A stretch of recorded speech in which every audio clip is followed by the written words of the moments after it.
la mort, quel sujet passionnant. Ça vous choque, moi pas du tout. Y a des peuples qui préparent leur décès toute leur vie. Regarde les hindous, le réel problème, ce sont les barrières du système, les croyances. La transmission ne dépend pas tellement de celui qui parle, mais de celui qui écoute. Le contraire de la vie, c'est la mort. Alors le contraire de la naissance, c'est quoi? Naître, c'est non être. Alors quand on naît, on n'est plus. Peut-être qu'on ne fait que naître une fois, et que le contraire de la naissance, c'est être.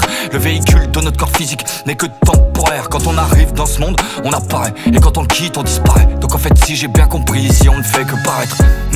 Les mots ne sont pas écrits au hasard. La mort, c'est l'âme hors de nos corps physiques, donc ceux-ci se séparent. Nos âmes sont liées à jamais. Rassurez-vous, ce n'est pas la fin, c'est juste un changement d'état. Le M comme une femme qui accouche, le O comme l'eau qui manque cruellement dans certaines régions, le R comme l'air, hein, et ceux qui nous la pompent, le T comme celui de la planète Terre. On est d'accord, il manque un élément, le feu c'est bien ça. Ça tombe bien puisque c'est ce qui nous arrive quand on meurt. Feu Tupac, feu Georges Brassens. Une fois de plus, les mots parlent d'eux-mêmes car on dit qu'ici on s'éteint. La mort n'a rien d'effrayant, au contraire, on s'allume. On atteint la sagesse qui est associée aux nos mouvements. Donc finalement nous sommes tous en quête d'immobilité, car nous sommes tous agités.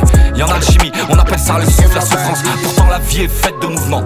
C'est pour ça qu'on entend souvent dire qu'il faut faire le vide au fond de soi. Car on vit pour se remplir, c'est notre nature, c'est comme ça. Beaucoup de personnes n'en ont pas conscience et avancent en souffrant.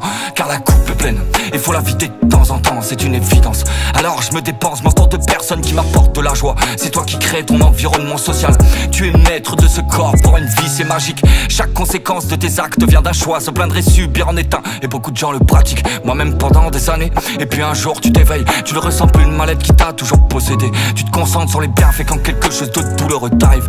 Balaye ton ego, laisse faire ton esprit. Crois pas que tu sois ici par hasard. Ton âme a décidé de s'incarner pour vivre une expérience. Le réel but dans une vie, c'est de comprendre pourquoi t'es venu là. Personne ne détient la vérité sur les relations humaines et la cause de notre présence. Moi j'ai bien compris qu'il fallait que je fasse confiance à ce que je pressens. Pendant des années j'ai écrit des choses plus qu'hostiles, car la haine au fond de moi est immense. Mais aujourd'hui je m'en sers de manière positive. Donc il m'arrive de belles choses, c'est logique.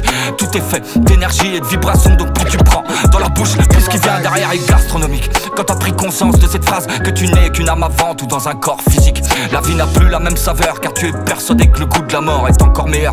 Mais cette vie ici-bas est plus qu'importante, car c'est toi qui as décidé de venir là. Et là je m'adresse à ton âme, alors j'espère qu'elle ressentira mon message. Car cette peur du décès empêche les personnes de découvrir le vrai sens de leur vie.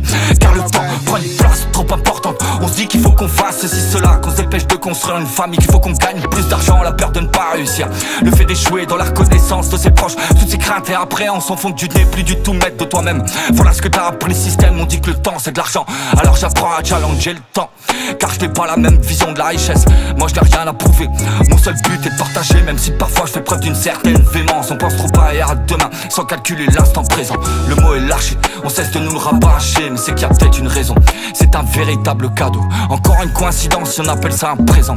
Mais comment l'exploiter quand t'as les nerfs à vif, quand t'as passé des épreuves d'homme, mais t'as la sensibilité d'un enfant. Au bout d'un moment, tu pètes un câble, parfois c'est 11 septembre dans mon crâne. Je ne sais plus comment m'en sortir, à part me dire que la mort est une sortie d'expérience qui n'est pas due au hasard. Je suis passionné par les choses impalpables, ce que je ne vois pas, je le ressens. Voici la preuve de l'existence de mon âme. Ce que je ne vois pas, je le ressens. Voici la preuve de l'existence de mon âme. Dream. Je suis pas d'ici, non.